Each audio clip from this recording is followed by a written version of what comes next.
Ardo, ya. Tolong Ardo, saya sebagai ketua umum DPP, ya udah jangan pecah belah pemuda di Kabupaten Kampar, dan kita juga DPD Caretaker DPD KNPI Provinsi Riau juga sudah silaturahmi dengan beliau ya. Apalagi ayahanda Ardo ini kenal dekat dengan senior-senior saya.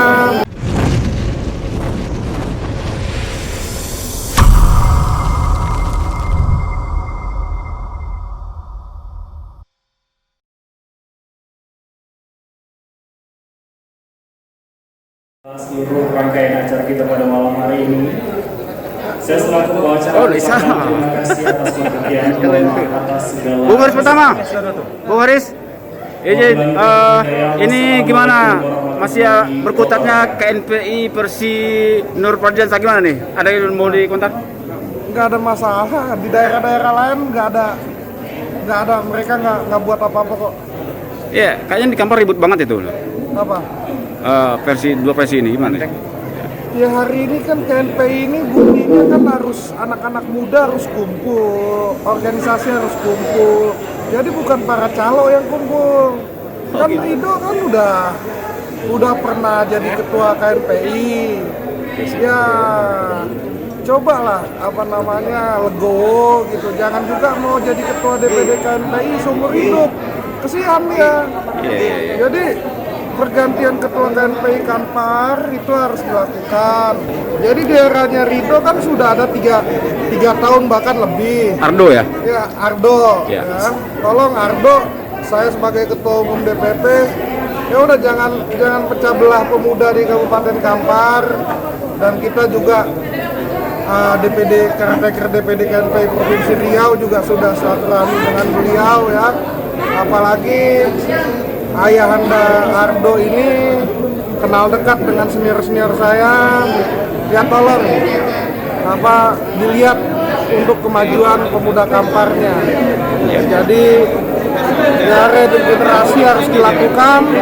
Saya yakin Bung Anggi ya, Video Anggiawan, hari ini bisa dilihat berapa tokoh pemuda, bahkan tokoh-tokoh Kampar, orang-orang yang berprestasi di Kampar sendiri hari ini dimunculkan kok oleh Febio.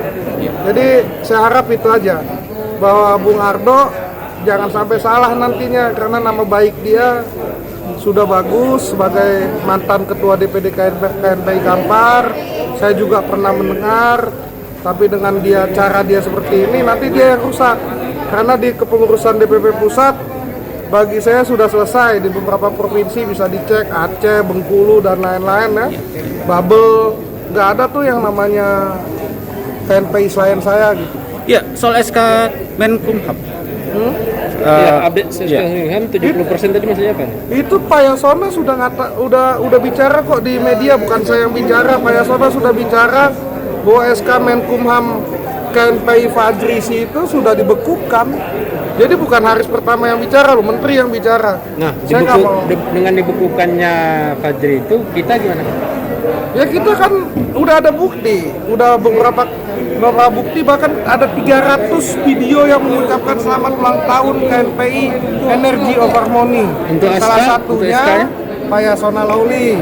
Untuk SK, hari ini tidak ada SK KNPI, dan KNPI tidak pernah ada SK Kumham seumur hidup. Boleh dicek dari zaman Bang Akbar, kita nggak pakai SK Kumham, kita ini kumpulan OKP. Kita ini wadahnya organisasi kepemudaan. Artinya klaim Fadri itu dia ada dari Menkumham apa? Ya Menkumham ini kan kesalahan prosedur. Di zaman saat Bang Ahmad Doli Kurnia, mantan ketua umum, dibuatlah SK Menkumham. Tapi sebelum-sebelumnya kan nggak ada. Nah SK Menkumham inilah yang disalahgunakan oleh oknum-oknum tertentu. Jadi saat kongres dia pecah belah dengan mengatakan adanya SK Menkumham. SK Menkumham KNPI bukan hanya satu loh. Ini kita lagi perjuangin, udah angus semua, dan alhamdulillah Pak Yasona mengatakan tidak ada satupun SK Menkumham KNPI. Artinya KNPI tidak memerlukan SK. Dan memang KNPI tidak harus dengan SK Menkumham. Bukannya tambah liar nanti kalau nggak ada SK? Kok tambah liar? Kan KNPI ini mewadahi 100 lebih organisasi, salah satunya HMI, Mapersis, IMM, dan juga ada OKP-OKP Parpol. Semua OKP Parpol dan semua OKP Cipayung itu sudah punya SK Menkumham. Kan KNPI bukan organisasi yang sama dengan adik-adik di Cipayung. Dia tidak ada masalah Jadi ya. bukannya nodong-nodong apa nenteng proposal.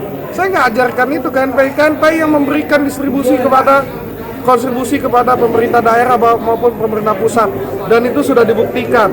Nggak ada uang pemerintah pusat yang masuk ke DPP KNPI, bahkan DPP KNPI nyumbang kok ke DKI kemarin masalah COVID untuk masker, bahkan sampai kamper ada kok masker DPP KNPI. Artinya kita tidak memerlukan SK itu. Bukan tidak memerlukan, bahwa ada kesalahan SK Menkumham. SK Menkumham KNPI ini sudah dicetak lebih dari satu, dan hari ini sudah dinolkan. Yang 70% tadi apa? Apa? Yang 70% apa proses? 70% Pak Yasona sudah mengakui, DPR sudah mengakui Bambang Susatyo, bahkan Menteri Zainuddin Amali sudah mengakui. Jadi nggak ada sudah selesai. Berarti ada Sisanya 30%. kan cuma hanya mengosongkan SK Kumham yang lain, karena SK Kumham itu bukan hanya Nur Fajri, ini harus dijelaskan.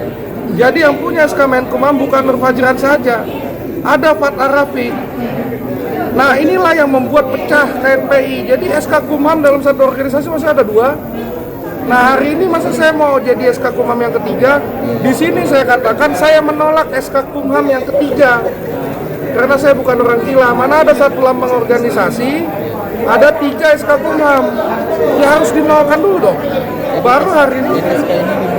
Hah?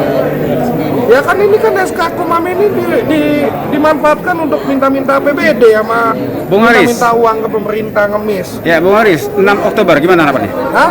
6 Oktober nanti. 6 Oktober akan ada sidang lanjutan, karena eksepsi dari gugatan yang kita kirim kepada Nur Fajransyah itu ditolak. Jadi Nur Fajransyah eksepsinya ditolak. Berarti kan pengadilan hari ini hitungannya menerima gugatan kita. Karena ada beberapa SK Kumham gitu loh. Coba dicek sejarahnya teman-teman media. Iya, baik. Apakah cuma hanya Nur Fajransyah yang punya SK Kumham? Iya. Semuanya punya SK Kumham. Bayangkan gimana nggak rusak nih KNPI kalau satu organisasi punya 2 atau 3 SK Kumham. Artinya nanti setelah gugatan kita dikabulkan ada kemungkinan kosong lagi itu SK semua. Gugatan dikabulkan, ya pasti SK Kumham ke saya kok. Masa kau udah gugat? Artinya kita tunggu juga. Kalau dikosongkan, kan Pak Yasona sudah bilang saat kita DPP KNPI audiensi ke Menteri Hukum dan HAM, Pak Yasona sendiri yang bilang di Google ya, di media, dan itu media resmi ya, media nasional, itu dia bilang sudah dibekukan. Nah, hari ini nol semua. Seperti awal berdirinya KNPI. Awal berdirinya KNPI kita kagak pakai SK Menkumham. Bang Akbar Tanjung, Bang Abdullah Puteh, dan lain-lain ya. Semua bilang tidak ada SK Kumham karena kita ini wadah organisasi kepemudaan yang ada di Indonesia. Siap. Terima kasih Bang Hafe. Oke. Oke.